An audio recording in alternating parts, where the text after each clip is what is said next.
Okay, we are officially live. Welcome everybody to the Boothish AMA with Andrew Mauldin of Boogie Booths out of New Orleans. How you doing today, Andrew? I'm doing wonderful. How about yourself? I'm doing good. I'm doing good myself. For those of you who don't know who I am, my name is Omisore of PicPic Social and Paddee. And we're here speaking with Andrew Mauldin to follow up on the Boothish podcast interview that we did with them. We've got some questions that people are asking as a result of that interview. Andrew, are you ready to rock and roll? I am ready whenever you are. Okay, let's kick it off. All right. So first question we have for you, right? For those who didn't have the opportunity to listen in or to tune into that podcast episode, Andrew is a guy who has a lot of past experiences with CRMs and automation. So we've got a bunch of people who had follow-up questions regarding CRMs and automations in general. So if you guys have any questions, make sure that you submit them as well, and Andrew will ask. But here is the first question, Andrew. What is your most valuable automation for saving time, upselling, or converting your clients, or just to make your life a little bit less miserable? Giving okay, yeah. There's the question. Yeah, no, good question.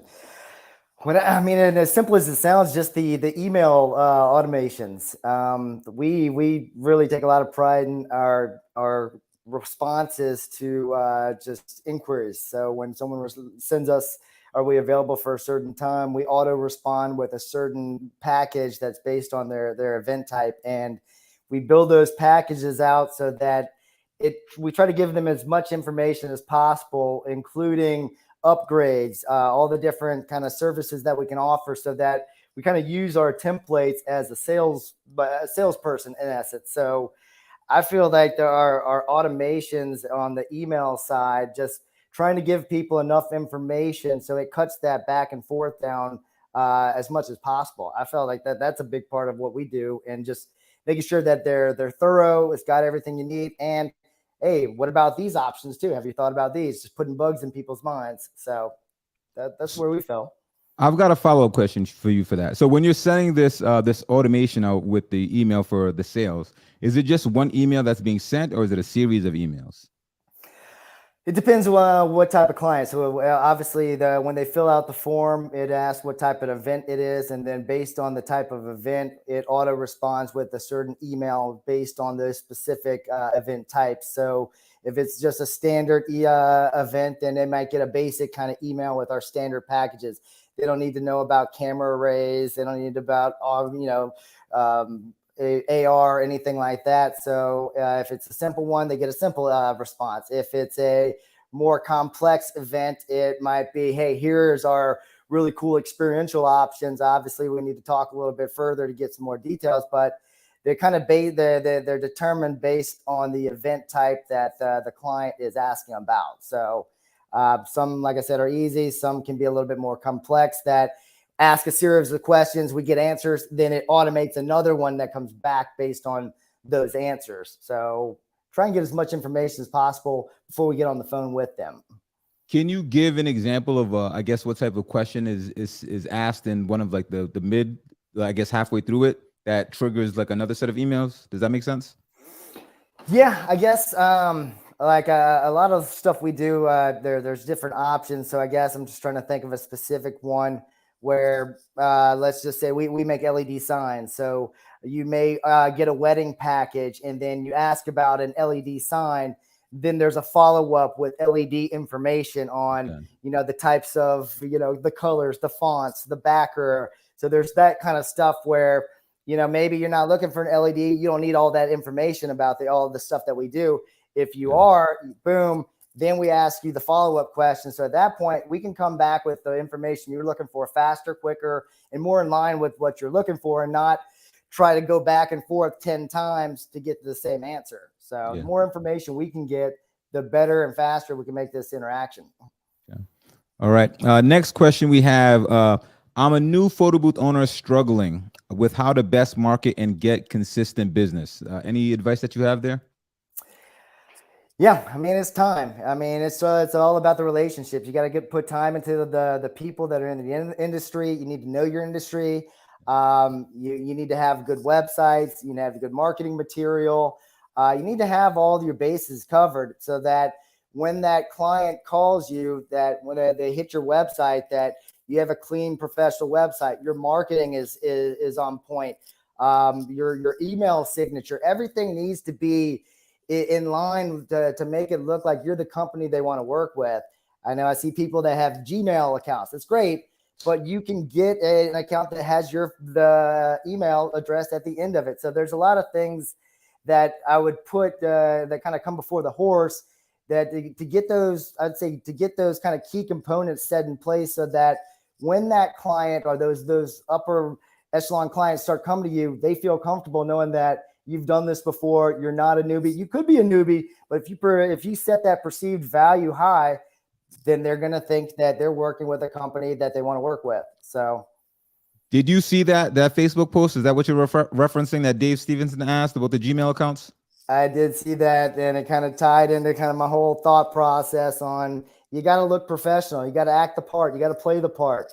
And I mean, if you're not, then, you know, that leaves, it leaves questions out there. And, you know, when you have so many different people out there doing the same thing. Yeah. Why have questions? I want people to be confident and know that I want to go with them for a reason, and I want to give them all those reasons up front.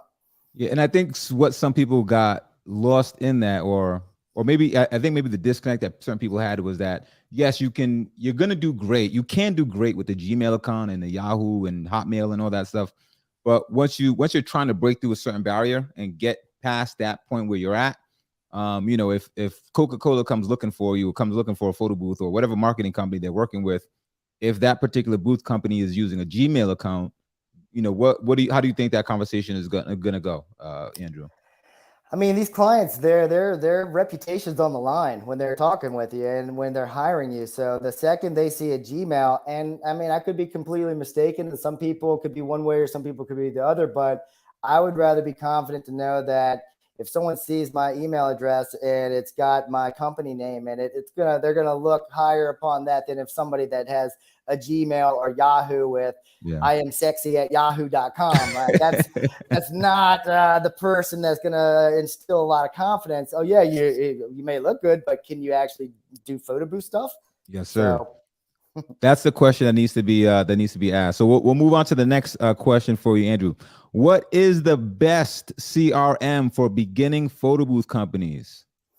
The best, very subjective. Well, there's quite a few of them, and like in the last few years, I'd say a lot of them popped out that they're very user friendly. I mean, the Check Cherries, the Booth Books, the 17 Hats, those are all very straightforward, easy, you know, ones to kind of to get going, get up and running. I find that those were like good starter ones. They do have a lot of, some of them, that's the thing, is you got to figure out what works best for your company and the processes that you have in place now, or if you're going to try to change all your processes to fit that CRM system. But some of those, like I mentioned, are pretty straightforward, that can get you up with automations as far as emails go. They're going to be more on the basic side, not too much customization as far as making it, you know, with HTML, you can make all the quotes have pretty buttons and images and all that. When you start getting into that, you start moving out into different tier of CRMs, just from my experience. So would you have any in particular that you would name? I guess the upgraded ones. Well, no. Let's say for just starting out. So which one did you actually start with when you started? I started out with 17 Hats. Okay, with 17 Hats. Okay. And again, that was, I mean, I think they were one of the first photo booth CRM, photo booth photographer CRM. So there wasn't a lot of options out there, and they did a great job. And where we felt that they fell short was just on the quoting side, where everything was just line itemed out. And yeah, it was all there, but you didn't have images at the time. And they may have changed it since then, but well, you know, we're very, you know, what we do, we provide photography, we provide experiences, and how do you to show an experience through a line item and quote. So we wanted to tie in more of the visuals, the more kind of things that are going to catch people's attention, the images, the buttons, just kind of really making it, the experience starts the second they reach out to us, not when we get to the event. So we want to make the entire experience fun and enjoyable, and, you know, that is on brand to what we want people to think about our company. So when you graduated from 17 Hats, which platform did you move to past that? We jumped into Tave, and Tave. we went pretty deep into that just for the fact of the customization side. It had a really good base already, and then we had some specific processes or certain ways we wanted to see information. And a lot of the CRM systems, they're built for the masses, and they don't have huge IT departments that can do all these customizations. So 17 Hats, if you have the right people, you can do a lot of automation with it and customize it for your exact needs. And that's when we found out that was the better fit for us at this time. So Okay. All right. So I guess that kind of ties into the next question, which is, what is the best CRM for more advanced photo boothers?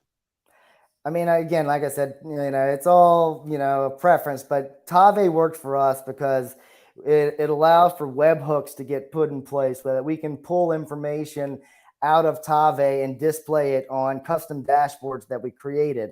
A lot of these systems are kind of siloed off, and you can't really get in and out of them because they don't want to make a lot of integrations. And the more integrations they make, the more issues that you're going to have. So Tave allows you to customize some webhooks that can actually pull and push stuff back and forth.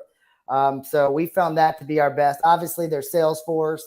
I think Pixify or Pixity or one of there's another one that I've seen that a lot of people are going to, but there's some big ones. But the bigger you get, the more internal time it's going to take to keep them updated, to keep them running, and to make sure that everything's working right.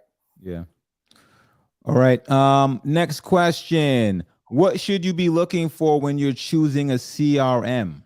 A couple of key things is just ease of use. I mean, obviously, you're the one that's going to be working this. You're going to be the one that somebody on your team at least is going to be dealing with it. So it's got to be easy to, one, use internally to update stuff, because I don't know with everybody else, but we're always updating something.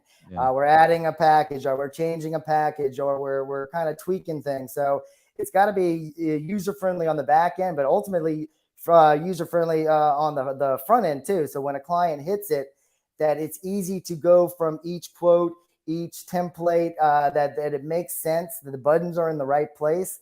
So wait, when you say the buttons, what buttons? You mean in the emails or? The emails? I mean, if you get an email template, it says click here for a quote. That button can't be in the top right that blends in with the background, and there's no way to customize. So every little piece of it, like thinking of it as, when I get this email and I've never seen or heard of this company before, does it make sense? And am I easily able to get from this email to the quote, and that eventually I get the information that I want quick and easily? All right. So when people, so this isn't a question, Isaiah, this is me freestyling, but in order to find which one of these platforms actually, I guess, is going to work quote unquote best for you, you've got to jump around and try a bunch, right? Yes. So how much time are you spending when you're investigating a new CRM? How much how much effort are you putting into it?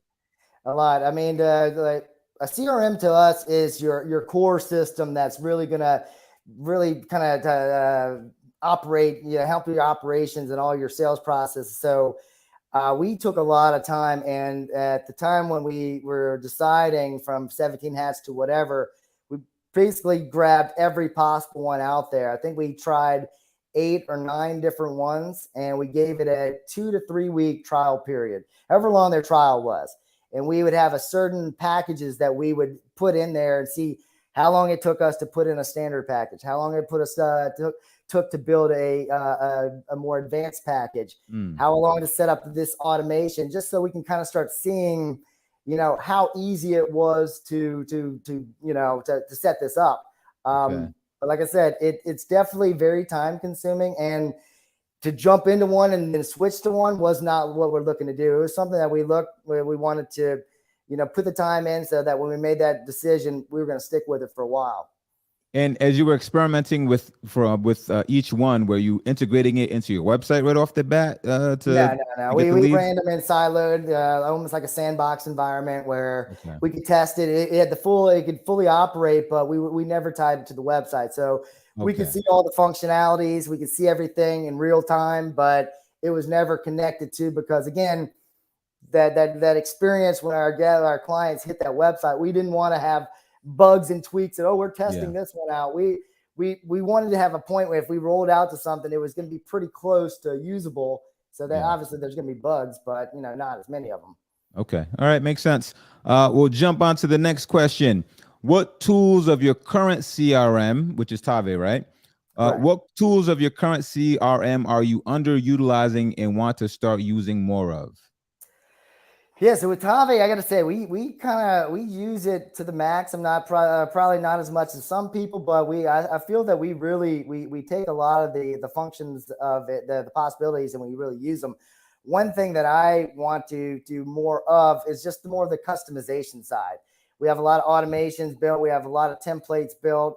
A lot of those processes are kind of set up and reminders. I'd like to get more on the custom emails, where just customizing the emails a little bit more, so that they're a lot more visual. That maybe that everybody in today's age is so just used to seeing so many just normal things. How do we set ourselves apart from everybody else? Like when I get an email, send an email, somebody else sends an email, what makes mine stick out more than theirs? And so Tave with HTML, just that customization piece, I want to get more on that. So when someone opens up an email, they're just like, wow, this is cool. All right. So what's stopping you from doing that? What are you waiting for? Time. Time. All right. So is it going to be you doing it? Or are you going to hire out to do that? Like, it's a combination. So my wife Heather, she deals with Tave mostly, so she's really good in there. And we actually have a guy out of Australia that does all of our custom integrations for Tave. So as we're building new stuff, we used a girl out of Amsterdam and then a guy out of Australia to do some custom webhooks, custom stuff to kind of make it a little bit better than what it was. So for people who might be looking for someone to, I guess, to do integrations like this, is there a particular place that you can recommend that they go look for somebody? I go to the forums. I'm sorry, Siri wants to chime in with an answer. Go ahead. I'm sorry. I went to the Facebook forums and just kind of went to any type of user groups, and a lot of times people in those groups are sharing information, and they have different people, and I just started hitting up like the people that people were recommending multiple times. Obviously, if there's a one-off, all right, they probably did a good job, but if someone gets recommended 10 times by 10 different people, they're doing something right. So I would reach out to those people. Some of them were busy, some of them were not. And so I kind of whittled mine down to the person that I felt that saw my vision, that had the experience on what I was trying to do. Because maybe they're great at Tave, but they're better at something else that we're not trying to do. It just kind of you got to kick the tires and get a good feel for them. Yeah, makes sense. Let's see. All right, what is the most challenging? Wait, is this okay? Yeah. What is the most challenging thing about CRMs? Keeping them updated for me. I mean, there's so many different levels of quotes and templates and different, the more packages you have, the more options you have, and everything's got to be, exactly the same. So especially when you start building automations in, if one thing changes, it breaks the link. And so then going back and figuring out where it broke at, so anytime you're doing updates, it's not, super easy when you have all these automations built in to go make a quick fix. You almost got to have enough going on where you can go in there. All right, I'm going to take it to some time, fix this entire workflow, because it's the very beginning that I got to change, which then affects everything behind it. So that to me is the hardest, but at the end, that's the thing that saves us the most time. But what do you mean by keeping it updated? Do you mean like if you guys add on new packages that you need to add into the CRM, or is it updating like individual contacts? Right. I'd say adding on to the packages. Like with COVID, we got rid of props when COVID hit. Yeah. A lot of our packages had props included. We got rid of it. So we had to go back to every single quote template, remove that. And sometimes there was a multiple choice answer that would kick off another workflow. So then it broke that workflow. So then we had to get rid of. So there's a lot of things that kind of tied into it. So, the more, I guess that you're trying to like lead people down a certain path with your automations, if you change something at the beginning, a lot of times the automations either get a little buggy or they break, and then you got to kind of remap them out. But that's why we try to do it, all together and not like little one-offs here and there, because you just spend hours. You make one tweak, next thing you know, 3 hours in, you're trying to figure out what broke. I've got a question for you, and I guess this is coming as I'm, hearing you talk about the automations that get triggered when XYZ happens. How much of your booking process is automated? I'd probably say that we actually don't talk with people, at least half. I'd say for the like, my goal is for our standard services, which would be our local weddings and social events, to make them as fast and easy as possible. And not that we don't want to talk to people, but there's just so many actual questions, and then you're trying to be nice to everyone and talk about the weather, and next thing you know, that 15-minute call turns into an hour. You multiply that by 5 different clients that call, which we get more calls than that a day. So like, it's kind of the double-edged sword, I guess, or where do you want to spend your time, talking with everybody or giving them the information? And hopefully you give them enough information, especially on a standard event, a wedding. You can give them everything, show them examples, show them everything they're going to get. Our goal is that it answers all their questions. Okay. And then at that point, then they can just select the booth, they can pay for it, it books it. And then at that point, then the automations kick in, they start sending out our design questionnaires. So that whole process, I can get their entire wedding and not talk to one person until I see them at the wedding.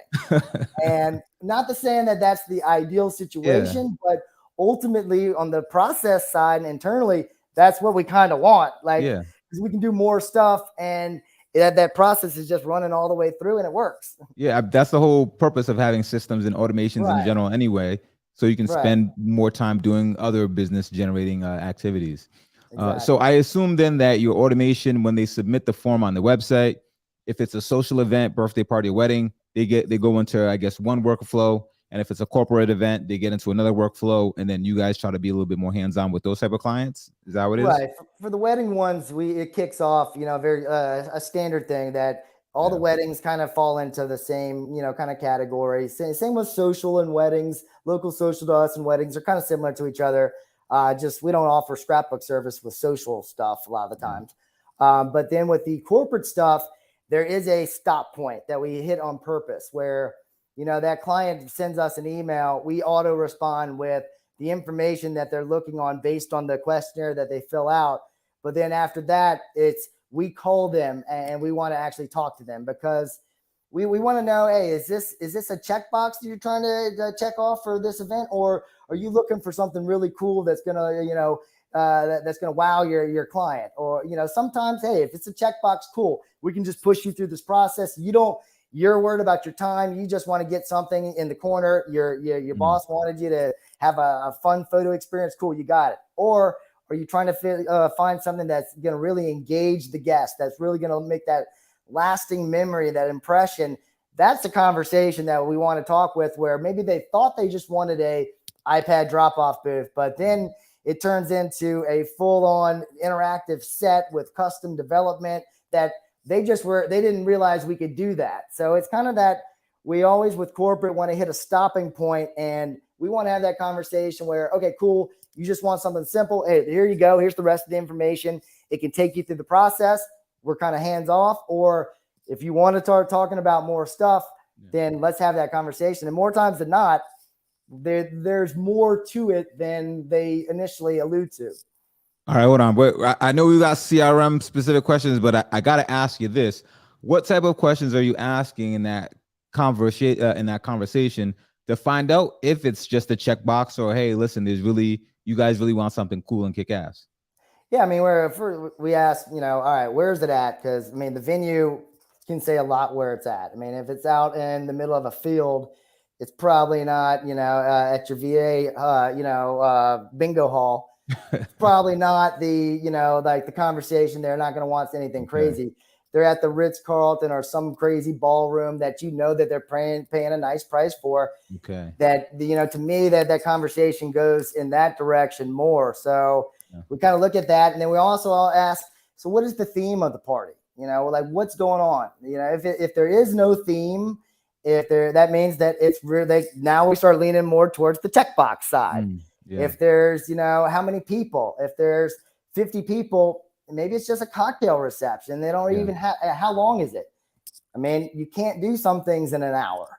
It just doesn't make sense. So then the more information that we can get, and then from there, we ask, what's your vision for this? What are you looking for? And a lot of times they just start rattling off stuff, and we listened, and we wait for those points that they're trying to accomplish, because they're trying to impress their boss, and we are the tool that they're trying to find to make them look good. So we're trying to figure out how, pull things out of that conversation, that how can we make them look good and feel really good about this, where maybe it started off as this one little iPad drop-off booth, but now it's a fully interactive, printing, digital, custom stuff. That's where we just kind of try to pull that information out of those questions like that. All right. Thank you. Very solid answers right there, Andrew. Let's move on to the next one. What features do you wish you had in your existing CRM? There's all kinds of stuff. And that was my biggest issue doing the CRMs. You want them to have everything. Yeah. And, it's funny that some of them are great at some things, some of them are great at other things, and then some of them just completely miss on some things.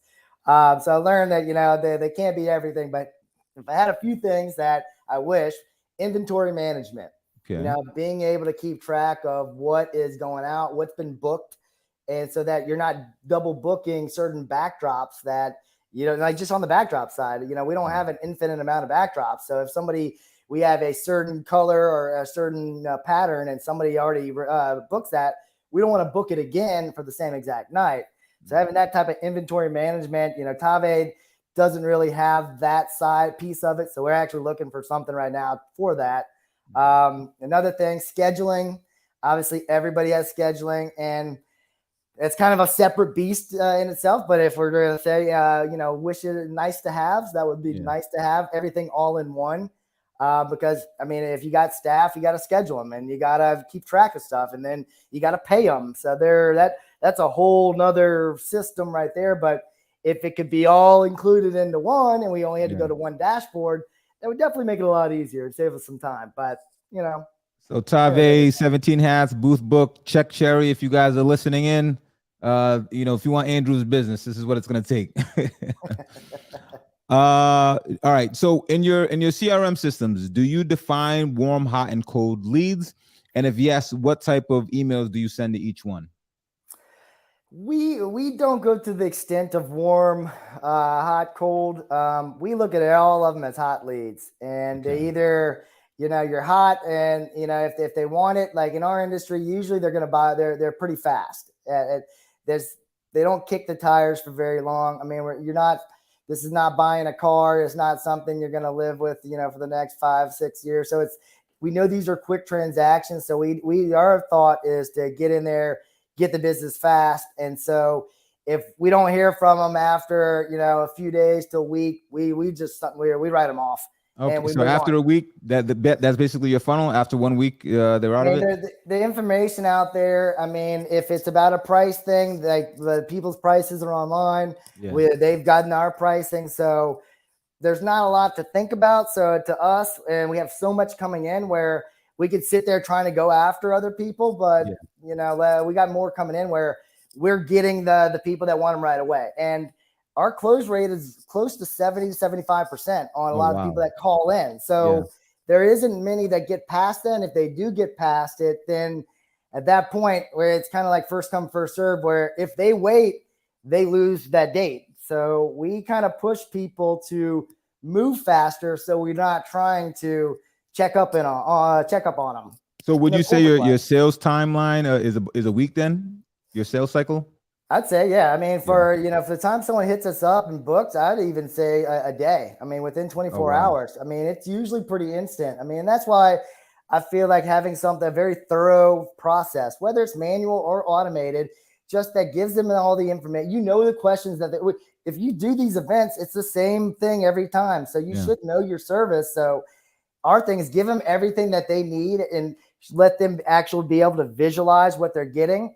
And then at that point, it's a cost thing. And either we're in your price range or we're not. And if we're not a problem. There's people out there that probably will fall in, but let us move on to the next one. We want to be quick and easy. And hey, cool. If we're a good fit, great. If not, hey, best of luck. Yeah. Not everybody's your customer.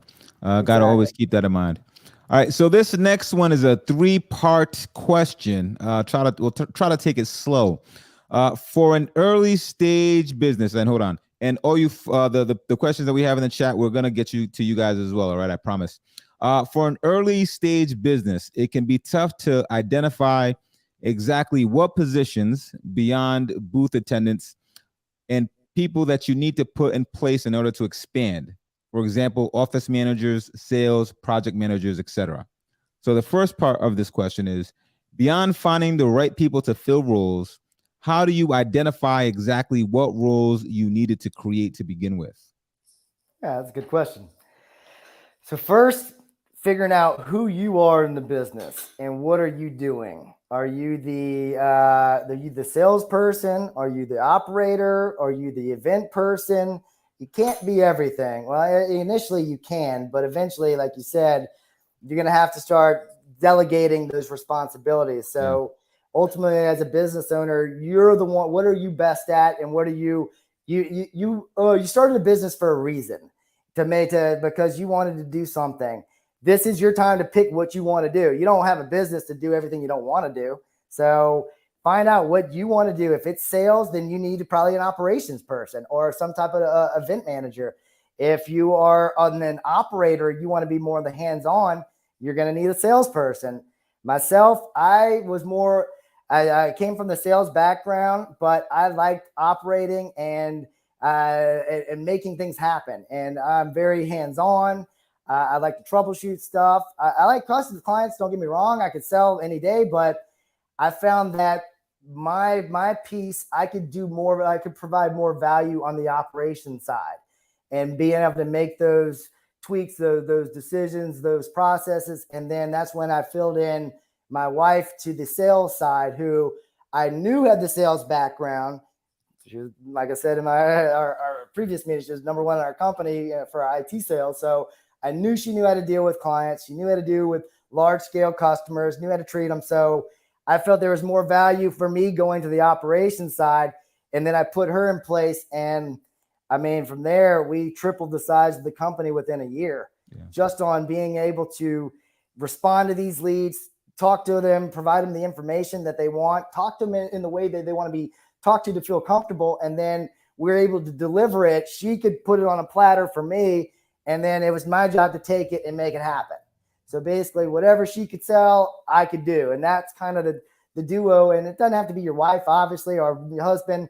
Finding that other person to be able to, it's got to have, to me, there's the sales side and there's the operations side. And, being both is tough. So figure out which one you want to be and fill in the next one.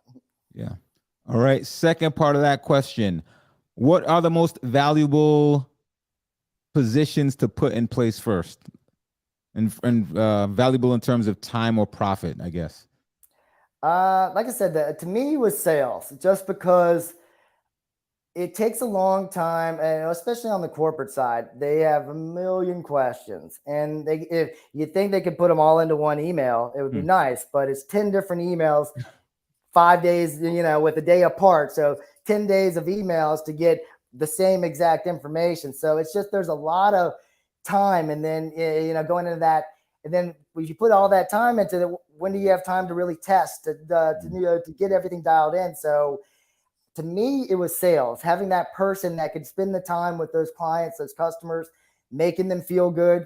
I mean, we're a lot of people purchase based on relationships. You got to make them feel good. If they don't like you, you have the best product on the workplace, the planet, they may not hire you just because you gave them a weird feeling, or you felt like you blew them off.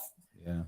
So, sales to me was a big part. And then after that was putting into an operations role, where I can now have somebody that is on the operations side and start seeing more overall picture where the company's at, instead of working in the business, try working more on the business. So So can you define operations for us? I know you said working on the business, but can you like quickly sum that up? What does that mean to you? So when I'm working on the business, that means I'm looking at the systems, processes. How do we become more efficient? How do we get better at what we do? And when I'm in the business, it's more how do I test everything to get it out for this weekend? How do I, make sure all the design? So it's more working on the immediate needs as far as events go. When working on it is more holistic picture, the big picture, like where are we going with the company? Like, yeah, it's great to be doing all these events, but ultimately, what is the ultimate goal? Where are we trying to go? Are we just trying to sling out events and just have no rhyme or reason? That's great. So more like So would you say it's more like a CEO where they're planning out the strategy for you? Correct. Okay. All Then right. you All got right. taxes, you got marketing, you got payroll, you got all these HR stuff. There's all these other components that who's doing that? I mean, Yeah. ultimately, if you're the business owner, you are all of those. And so then that's another thing. And I'm big into these entrepreneur classes, and I'm in a organization called EO, Entrepreneur Organization, and they're big on an accountability chart. So that it lists down all these different possible aspects of your business, and you put a name by who does all these. And when you first start, yeah, your name's going to be by most of them. But then you start figuring out, okay, where's the part that's taking me the most time? And that's where you start kind of, if you can get this one person to fill in 3 of these categories, that's where you start seeing where your biggest needs are. And you can kind of, it's kind of like a formula. You kind of just start watching. And so the more you grow, you see where you're spending more time. Let me get someone that can fill these 3 roles. And so then that kind of can help you as well as what's the next position you will need to fill. All right. All right, Andrew, next up, what is a smart way to structure pay for these roles? Or I guess this would just be structure pay in general. This is a big gray area for Yeah. everybody on the W-2 1099s, and I'm not a lawyer nor a CPA, and so I mean everybody internal staff is all W-2 for us. That across the board. If you come to the office, you're getting W-2 taxes, all that. Our event staff, depending on that's where it starts to get a little gray. We play the 1099 game, and I've heard it every which way from all CPAs and attorneys, and teach their own, consultant attorney, our tax professional. Yeah. But we say we do our 1099 for a lot of our event staff that are just showing up. If there's more than we're providing you the equipment, you got to be here a certain time, all that stuff, then they start falling into that W-2. So that's kind of one of those tricky kind of areas that you kind of got to get your own 2 cents. I mean, I think how you kind of said it is pretty straightforward, and how the IRS, questions it in general is, are they bringing their own equipment, and can they choose their time? And if they're just showing up, yeah, they can choose to say, hey, I want to be there, or no, I don't want to be there. But and if you're providing the equipment for them, I think it is pretty straightforward. But you know what? Best answer, you said contact your CPA or your attorney, and they'll be able to set you on the right path. Andrew, we've got 5 more minutes with Andrew, so we're gonna ask these questions here. Let me see. So this is Chris Troop, and this is going back to the initial conversation that we had at the beginning.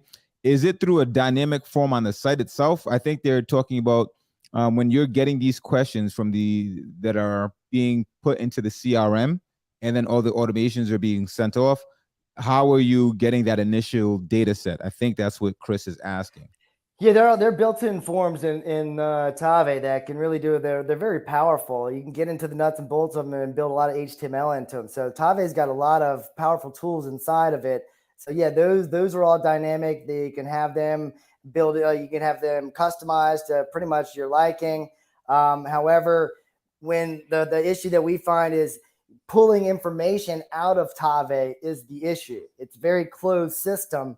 So that's how we use our webhooks to pull that information, and we actually display it on a dashboard that gives us. Can you for the short bus people, like myself, can you explain to them what a webhook is in layman's terms? Yeah, sure. All right. So the way I've been taught was basically, in simple terms, it's an integration, or it's a tool that basically integrates with your CRM that pulls information. It just hooks some information and pulls it out. It doesn't affect anything, the functionality with your CRM. It's just watching for stuff, and it takes some like this bit of information and moves it somewhere else. And so we have it pulled to a Google Sheet, which then is integrated to a dashboard that we made that then displays onto a specific dashboard that lays it out exactly how we want to see it. So then it's almost like a fast food restaurant where as orders come up, they can see down what's next to test. They can get all the information in a single pane of glass, so that they're always can see everything. And there's not a lot, like everything's in front of them. So they're not having to go ask somebody. They have to go pull something, open something up. We try to make it so they have access to everything they need, as easily as possible. So for anybody who might still be wondering how this stuff works, it's if you've heard of Zapier. Right. Zapier is one of those tools that it's not a webhook, but it acts like that, where there's information here. You send it to Zapier. Zapier is like a bus driver or mail carrier, and it'll deliver the information to the next location. And Andrew has his own custom location that all this data is being sent to. Yeah, the tool we use is called Integromat. And it's very similar to that, except I think you're just more watching and pulling instead of sending it. So it's pulling and then it sends. So they're very similar, though. Just the guy that we use, that he recommended that solution. But yeah, very similar to that. Andrew, would you ever want to show off this custom dashboard that we keep hearing about? I mean, it's no really pressure. Simple. It's just like a glorified spreadsheet that just doesn't have the lines, and it's got columns, and it updates live, and it's nice. So obviously there's stuff that we would like to make it a little bit better, but for the now, like the time being, until we get some type of break where it gives us enough, it gives us all the information we need. All right. Next up, best way to stay connected with past corporate clients. We phone, we like to call them. We like to we're always testing new stuff and trying to come up with cool new concepts. And so we try to stay in contact with them at least. I mean, at the latest once a quarter. Once a month. We're trying to, hey, check out this new little thing that we did, just to put a little bug in their head. Newsletters. That's one thing that we're trying to get more. Did you just say email marketing? Yeah, well, at least more just kind of putting it out there so that we don't have to send, emails to like one-offs to everybody where, hey, this is a cool new little service that we're rolling out. So that's an easy way. I mean, we converse with ours a lot. We do enough with our clients where we're already talking to them enough where, we don't have to go chasing down them. All right, Andrew, next up. How did you find photo booth attendance when you started expanding? I'm in New Jersey, and I feel that's the hardest thing to do. How would you attract and have people want to work with you? Employees, that's one of my hardest things. Ultimately, this is our business. This is our vision, trying to get people to see and feel and to be an extension of us is one of the hardest things that I find. My expectations are always up here, trying to get people to see that and be part of that and to take ownership and not think that they own the company has been something I've learned over the years, and definitely many people have crossed that line of, wait, you said take ownership. How much do I own? So, oh, geez. Yeah, no, I've had some interesting and multiple times that's happened. So, like I said, when we were first expanding, we started off on the Craigslist, the Facebooks, any type of job. LinkedIn is always a good one. That's a very, more on the professional side. Today, Indeed, ZipRecruiter, we still use Facebook as, as a tool. Just a lot of people use it. So any of your job boards, local job boards here in New Orleans, we have this Work NOLA. There's a lot of different places that you can kind of look for. And, I don't know how many employees you have, but if you have people working for you, ask about their friends. Give them a referral fee. I'll give you $200 if you can give me a friend that can come work here and can make it through training and start working on their own. That entices people. So how do you deal with that during the great resignation that we're going through, where they're saying so many people are going out on their own and they're quitting jobs? How are you able to retain so that you can have these people? I guess even just on the weekends when you only need them for a couple hours, is there a strategy there? It's tough. That's one of the toughest things right now. I have an operations manager that we kind of team up on this, and he's really good at reaching out and staying active on those job boards. We always leave jobs up there. We never take them down. Right. We always want a bench working. Like maybe we don't hire them now, but we always want to have that bench ready so that maybe they're not looking for a job now, or maybe we're not ready for them, but just keeping that communication open with people and never just, we found somebody, turn them off, Yeah. especially anything that's free. Just let it ride and update it once a month, because you never know. And like I said, people like planners, your people that you're working with, I just asking people that hey, look, do you know anyone that's looking for something? I mean, like right now is really tough. And like you said, everybody is either starting a business or is not wanting to go work for somebody else. So it's definitely tough in this day and age for sure. All right. So this is a question that we've already answered though, but I'm going through at the moment. What CRM are you using? And Andrew already said that right now he started with 17 hats, but now he is using Tave as his CRM. This episode is not sponsored by Tave, but if you guys want to throw some money Andrew's way as well as mine, we wouldn't turn it away. Is that right, Andrew? Anytime. All right, so we are going to end today's broadcast. Thank you very much, Andrew, and we will be in touch with you again. Maybe we'll talk some more automations and we can see what's up on that live dashboard. Yeah, no, thank you very much. And if anybody has any questions, I'm always open to helping people. I mean, it took a lot for me to get to where I'm at. It took a lot of people like yourself that you got to bounce ideas off. So if there's anything out there, feel free to DM me. And if I don't answer right away, I will eventually. I would love to give back because I've gotten so much from a lot of people. Giving back, is just something that I want to do. Man, that was beautiful, Andrew. Thank you for extending yourself and making yourself available for people who are trying to level up and get to where you've been able to get to. All right, everybody, take care. Thanks, everybody.